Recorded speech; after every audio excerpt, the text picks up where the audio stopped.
Dear students, अभी हम लोग वेव की कैरेक्टरिस्टिक इक्वेशन को डिस्कस कर रहे थे। तो ये जो इक्वेशन है ये एक्चुअली देखें, स्पीड को हम लिखते हैं v is equal to s over t. तो अगर वेव एक वेवलेंथ का डिस्टेंस कवर करे तो उस s को हम लेमडा के तौर पे लेंगे, और एक कंप्लीट वेवलेंथ के लिए जो डिस्टेंस होगा t की जगह हम कैपिटल T यूज कर लेंगे।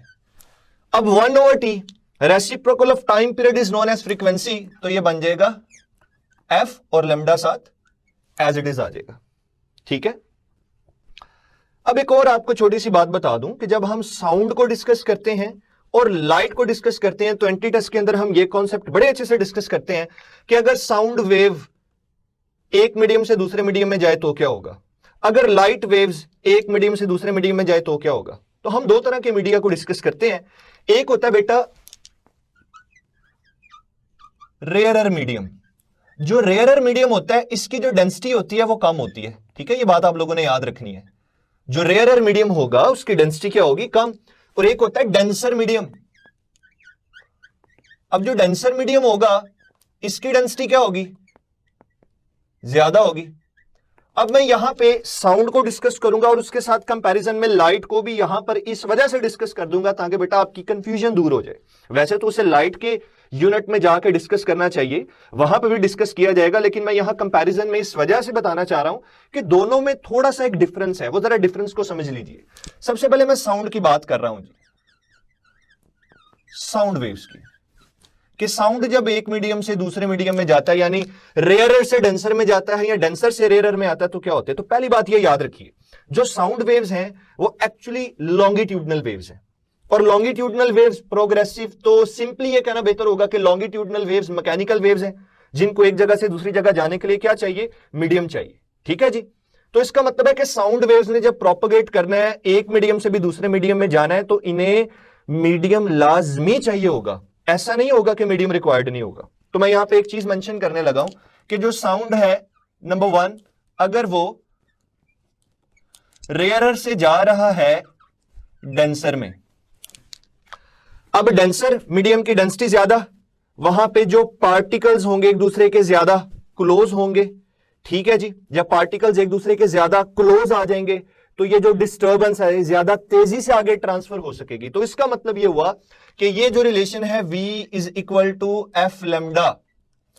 अब इसकी सिग्निफिकेंस देखिएगा, 3 चीजें नजर आ रही हैं आपको इस रिलेशन में, स्पीड, फ्रीक्वेंसी और वेवलेंथ। साउंड किधर गया, रेयरर से डेंसर में गया।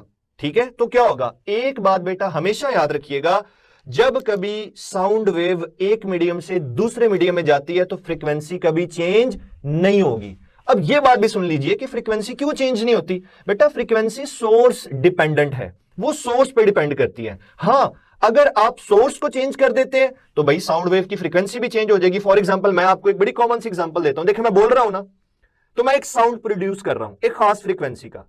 मेरे इस साउंड को आप एयर में रहने दें या इसे वाटर में ले जाएं तो इसकी फ्रीक्वेंसी नहीं चेंज होगी। क्यों चेंज नहीं होगी, इसका सोर्स मैं हूं। हां, अगर आप मुझे बदल देते हैं, सोर्स को बदल देते हैं, तो फ्रीक्वेंसी चेंज हो जाएगी। तो इसका मतलब एक मीडियम से दूसरे मीडियम में जाते हुए जो फ्रीक्वेंसी है इसने क्या रहना है, कांस्टेंट रहना है। यह बात आप लोगों ने हमेशा याद रखनी है कि फ्रीक्वेंसी सोर्स डिपेंडेंट है, एक मीडियम से दूसरे मीडियम में जाते हुए फ्रीक्वेंसी क्या रहेगी, कांस्टेंट। अब इस रिलेशन में फ्रीक्वेंसी कांस्टेंट हो गई, तो जब इस इक्वालिटी में से कांस्टेंट को बाहर निकालेंगे तो इक्वालिटी किस में चेंज हो जाएगी, प्रोपोर्शनैलिटी में। तो मैं सिंपली लिखूंगा v is proportional to lambda. Denser medium में गया साउंड, जब डेंसर में जाएगा तो स्पीड बढ़ जाएगी, अल्टीमेटली लेमडा बढ़ जाएगी। ये बात आप लोगों ने याद रखनी है। इसी तरह सेकेंडली डिस्कस करते हैं कि अगर साउंड वेव्स डेंसर मीडियम से रेयरर मीडियम में जाए तो क्या होगा। तो पहली बात याद रखनी है, क्या बताया मैंने, जब कभी वेव एक मीडियम से दूसरे मीडियम में जाए तो फ्रीक्वेंसी क्या रहेगी, कांस्टेंट रहेगी, फ्रीक्वेंसी चेंज नहीं होगी। डेंसर मीडियम में जो मटेरियल पार्टिकल्स थे, मीडियम के पार्टिकल्स थे, वो क्लोज थे। डेंसर मीडियम में क्लोज थे, जैसे ही रेयरर में गए तो पार्टिकल्स हैं जो मीडियम के वो थोड़े से एक दूसरे से अवे होंगे, उनके दरमियान गैप होगा। तो अब इसका मतलब है एक पार्टिकल जब वाइब्रेशन दूसरे तक लेके जाएगा तो टाइम लगेगा, इसका मतलब है स्पीड कम हो जाएगी। तो मतलब मैं कह सकता हूं v proportional to lambda, frequency constant, speed कम हो जाएगी, अल्टीमेटली लैम्डा भी कम हो जाएगी यानी डिक्रीज हो जाएगी। ये तो मैंने आपको साउंड वेव्स के हवाले से समझा दिया। एमसीक्यूज में अक्सर पूछा जाएगा एक मीडियम से दूसरे मीडियम में गए तो क्या साउंड की फ्रीक्वेंसी चेंज होगी, पहली बात नहीं। रेयरर से डेंसर में गए तो क्या होगा, ये आपके सामने है। डेंसर से रेयरर में गए तो क्या होगा, ये आपके सामने है। अब मैं लाइट को भी यहां पे डिस्कस करना चाहता हूं कि लाइट का क्या केस होगा। बेटा लाइट का केस इससे ऑपोजिट होगा, क्योंकि जो लाइट होती है ना ये बेसिकली इलेक्ट्रोमैग्नेटिक वेव्स हैं, ओसिलेटिंग इलेक्ट्रिक और मैग्नेटिक फील्ड पे कंसिस्ट करती हैं। तो एक मीडियम में रहते हुए तो इनकी स्पीड सेम रहती है, लेकिन अब देखिए जब लाइट डेंसर से रेयरर में जाएगी तो मैं लिखूंगा V is proportional to lambda, क्योंकि फ्रीक्वेंसी सोर्स पे डिपेंड करती है, वो कांस्टेंट रहेगी।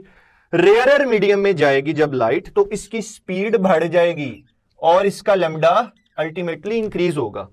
और जब रेयरर से डेंसर में आएगी फिर मैं मेंशन करूंगा V is proportional to lambda. तो अब क्या होगा, डेंसर में गई है तो स्पीड अल्टीमेटली डिक्रीज हो जाएगी और लैम्डा भी क्या होगा, डिक्रीज हो जाएगा। तो जरा आप गौर कीजिए, साउंड जो कि मैकेनिकल वेव है, लाइट जो कि इलेक्ट्रोमैग्नेटिक वेव है, ठीक है, इन दोनों का बिहेवियर रेयरर से डेंसर में जाते हुए और डेंसर से रेयरर में आते हुए थोड़ा सा डिफरेंट है। आपस में अगर आप कंपैरिजन करें तो साउंड का जो भी रिलेशन है या साउंड की जो भी कैरेक्टरिस्टिक्स हैं एक मीडियम से दूसरे मीडियम में जाते हुए वो लाइट से थोड़ा ऑपोजिट है। ये बात जरा आपने याद रखनी है अच्छे से। अब इसके बाद एक और छोटा सा एक्सप्रेशन है जो कि आपकी टेक्स्ट बुक में चैप्टर नंबर 8 में मेंशन है कि अगर एक वेव है, दो वेव्स हैं ट्रेवल कर रही हैं, ठीक है जी, एक होगा उनका पाथ डिफरेंस और एक होगा उनका फेज डिफरेंस। दो वेव्स ट्रेवल कर रही हैं तो उनके कवर्ड डिस्टेंसेस का जो डिफरेंस होगा उसे पाथ डिफरेंस कहेंगे और उनके जो एंगल्स का डिफरेंस होगा उसे फेज डिफरेंस कहेंगे। तो पाथ डिफरेंस और फेज डिफरेंस आपस में कैसे रिलेट करते हैं, एक छोटा सा फॉर्मूला आप लोगों ने याद रखना है। फॉर्मूला ये है delta phi is equal to 2 pi delta x over lambda. Delta phi किसे रिप्रेजेंट कर रहा है, डेल्टा फाई फेज डिफरेंस है, फाई बेसिकली फेज है ना, तो delta phi phase difference, x covered distance, तो डेल्टा एक्स पाथ डिफरेंस भी आप कह सकते हैं। तो फेज डिफरेंस और पाथ डिफरेंस इस तरीके से रिलेटेड है। और एक और यहां से छोटी सी बात बता दूं, एमसीक्यू में बेटा आपको यह भी पूछा जा सकता है कि फेज डिफरेंस और जो पाथ डिफरेंस है इनकी रेशो किसके इक्वल होती है। तो देखें डेल्टा एक्स यहां पे मल्टीप्लाई हो रहा है, इधर आके डिवाइड हो जाएगा तो ये बनेगा 2 पाई ओवर लैम्डा। तो इस रिलेशन को आपने अच्छे से याद रखना है, इससे डिफरेंट एमसीक्यूज बन सकते हैं। डियर स्टूडेंट्स, अब हम अपने फर्स्ट आर्टिकल जो कि अभी हम लोगों ने पढ़ा, waves, progressive waves, transfer waves and longitudinal waves, इससे रिलेटेड अब हम डिफरेंट एमसीक्यूज की प्रैक्टिस करेंगे। और बेटा एक बात याद रखिएगा, बहुत सी ऐसी चीजें होती हैं जो कि आप एमसीक्यूज को सॉल्व करते हुए सीख रहे होते हो, तो एमसीक्यूज से ही पता चलता है कि आपने लेक्चर से कितनी लर्निंग की है, कितने पॉइंट्स सीखे हैं। तो आइए देखते हैं। Our first question is, in a transverse wave the distance between a crest and trough is equal to alpha lambda by 2, beta lambda, charlie lambda by 4 और डेल्टा 2 लैम्डा। तो अभी मैंने आपको लेक्चर में यह चीज सिखाई थी कि बेसिकली लैम्डा किसे कहते हैं, तो आप इसे इस तरीके से याद रख सकते हैं। लेट्स से मैं एक वेव को यहां पे ड्रॉ करता हूं कि ये एक वेव है, ये वाला पॉइंट क्रस्ट है, ये वाला पॉइंट भी क्रस्ट है और ये वाला पॉइंट ट्रफ है। तो अगर देखा जाए दो कंसेक्यूटिव क्रस्ट के दरमियान जो डिस्टेंस होता है हम उसे लैम्डा कहते हैं। ये देखें जरा, ये वाला जो डिस्टेंस होगा इस डिस्टेंस को हम डिनोट करेंगे लैम्डा से। This is basically lambda. अब आप देखिए क्वेश्चन में क्या पूछा गया है, the distance between a crest and trough. इसका मतलब यह हुआ कि हमसे क्रस्ट और ट्रफ के दरमियान का डिस्टेंस पूछा जा रहा है, तो ये वाला डिस्टेंस आप हाफ कर देना। ये टोटल डिस्टेंस आपको गिवन है, मुझे क्रस्ट और ट्रफ के दरमियान डिस्टेंस चाहिए, तो मुझे ये वाला डिस्टेंस चाहिए जी। तो अगर ये टोटल लैम्डा है तो अगर आप इसका हाफ करेंगे तभी क्रस्ट और ट्रफ के दरमियान डिस्टेंस आएगा, that will be beta lambda by 2। इस वजह से जो गिवन ऑप्शंस हैं, गिवन ऑप्शंस में से जो ऑप्शन बिल्कुल ठीक है that is alpha lambda by 2। आइए नेक्स्ट एमसीक्यू को देखते हैं। Our next MCQ is, if a wave traveling at a speed of 130 meter per second and has a wavelength of 5 meter, then find out the frequency of the wave alpha 650 hertz, beta 20 hertz, charlie 3.8 into 10 raised to power 2 hertz और delta में 26 hertz। अब देखें बेटा, हमें speed given है और हमें wavelength given है और हमसे क्या कहा जा रहा है कि आप फ्रीक्वेंसी को फाइंड आउट कीजिए। इसका सोल्यूशन बड़ा सिंपल है जी, आप लिखिए v is equal to f lambda. बेटा अगर मैं यहां से फ्रीक्वेंसी को डिटरमिन करना चाहता हूं तो फ्रीक्वेंसी किसके इक्वल आ जाएगी? फ्रीक्वेंसी आ जाएगी जी v over lambda.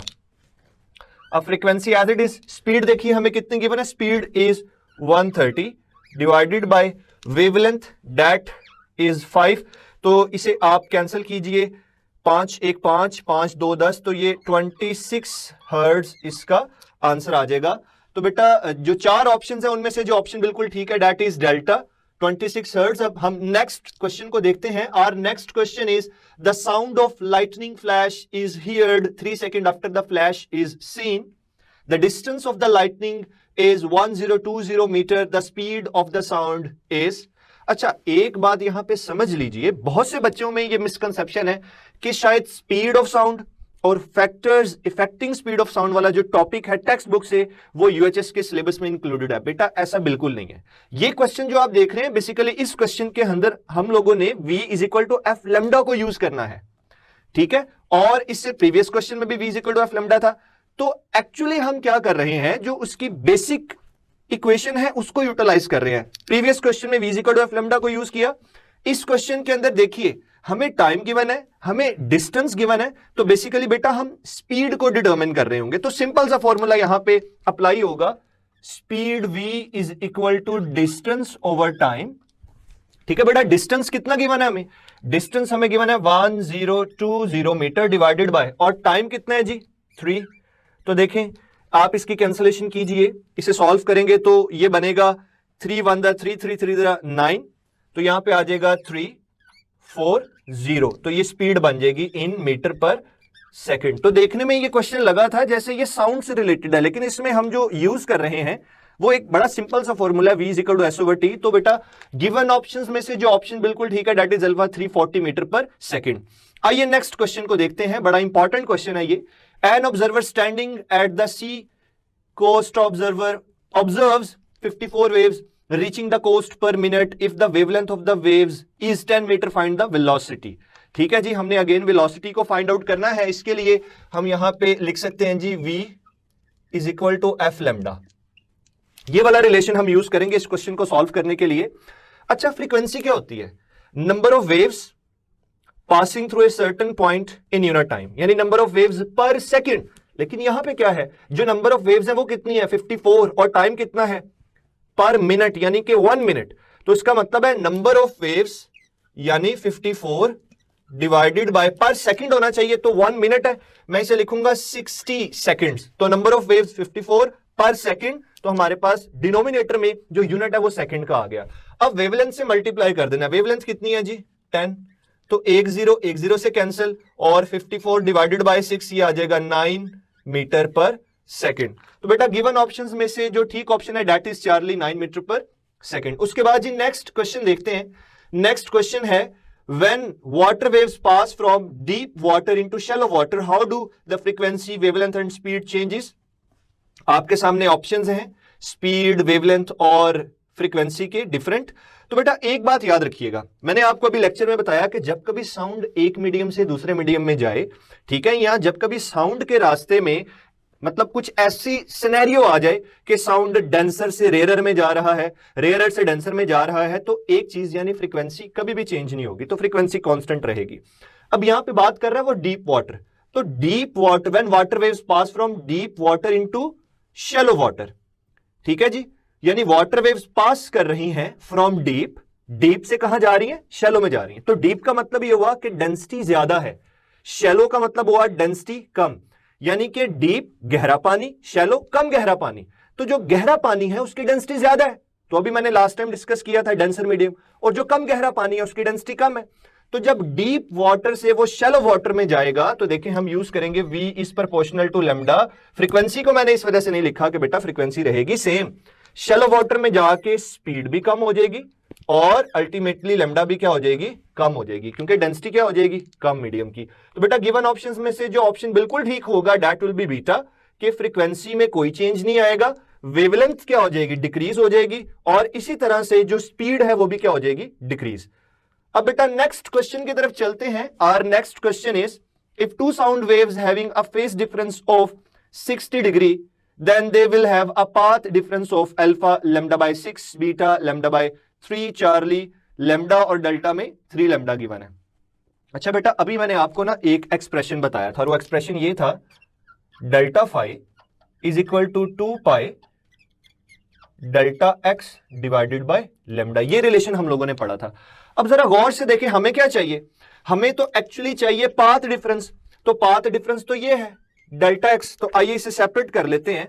Now the path difference will be delta x is equal to delta phi into lambda over 2 pi.